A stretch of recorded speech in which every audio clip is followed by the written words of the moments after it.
The Chicago Bulls cut ties with Luol Deng today. Now coming from one Bulls fan, I can tell you that his tenure with the Chicago team was certainly one of a lot of hype that he lived up to. Was he a champion? No. But is he a champion in our hearts?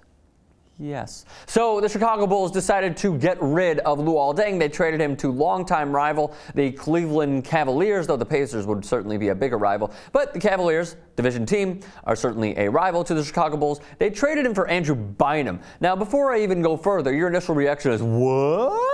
But it shouldn't be, because they're going to cut Andrew Bynum by the 5 o'clock, I believe, Central Time, maybe 4 o'clock Central Time deadline, so they do not have to pay him his $12.3 million that are guaranteed in the second half of the season. So they're going to cut Andrew Bynum. He's going to become a free agent. Luol Deng goes to the Cleveland Cavaliers, a small forward position that the Cavaliers certainly need in order to potentially make a run and try to upset teams like, oh, I don't know, the Miami Heat, who are probably going to win it for the third straight time.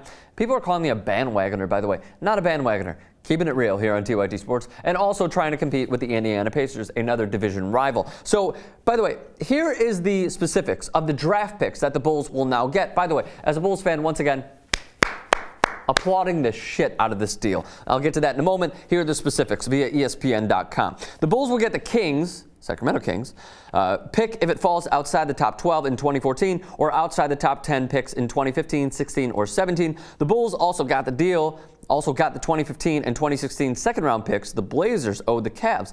In a final piece, the Bulls will be able to swap draft positions with the Cavs in 2015 as long as the Cavs' draft pick is outside the top 14 picks. Andrew Bynum, by the way, wants to potentially go to the Heat, the Knicks, or the Clippers. For the Bulls, this will save them roughly $20 million, and they will stay below the luxury tax threshold. Why exactly is this a good deal for the Bulls? Here, long and short of it, they're going nowhere this year. And not only that, a lot of other people have chimed in on my past videos basically saying that Luol Deng and the Chicago Bulls, oh, come on, they're totally going to reach an agreement. What do you mean that they're at odds? They're totally at odds. The Bulls offered him a 3-year, $30 million contract. He denied it. They didn't want to talk until after the season was done. That was all wish-wash and bullshit talk, petty talk.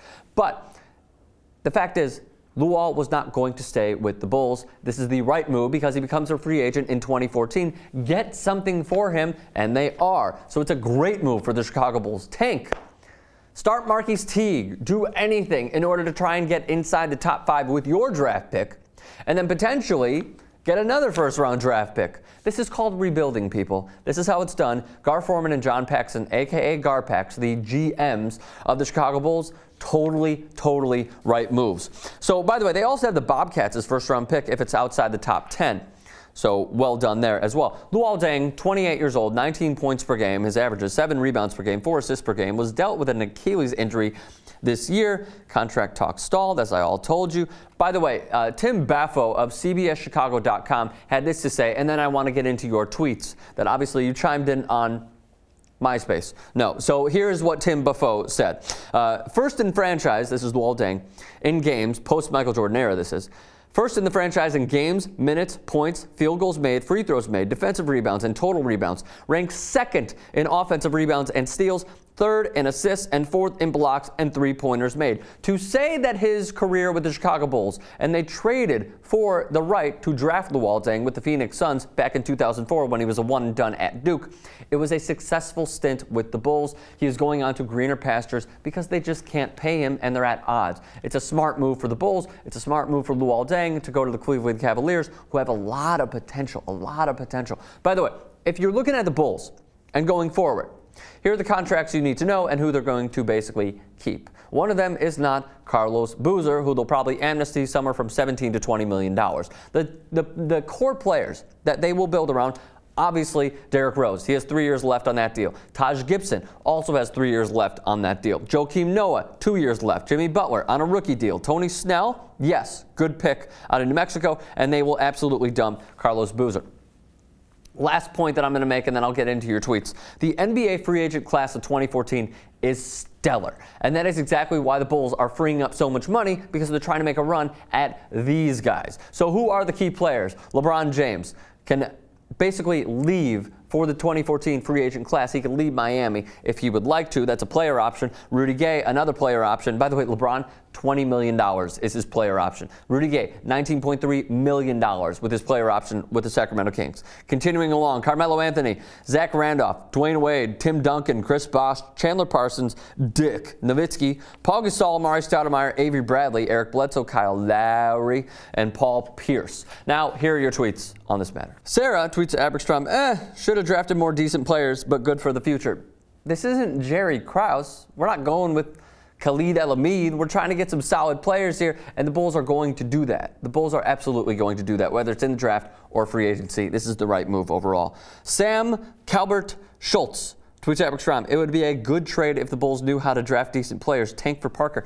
Dude, they're not going to get the #1 overall pick. They're not going to get the #2. They're not going to get the #3 unless the ball somehow bounces their way in the lottery, a la Derrick Rose. So we continue along. Michael Hancock tweets at Aberstrom, overall success of the trade comes down to if Deng resigns with the Cavs. If he leaves after this year, it'll be disastrous. Yeah, for one team, it'll be awesome for the Bulls. John H.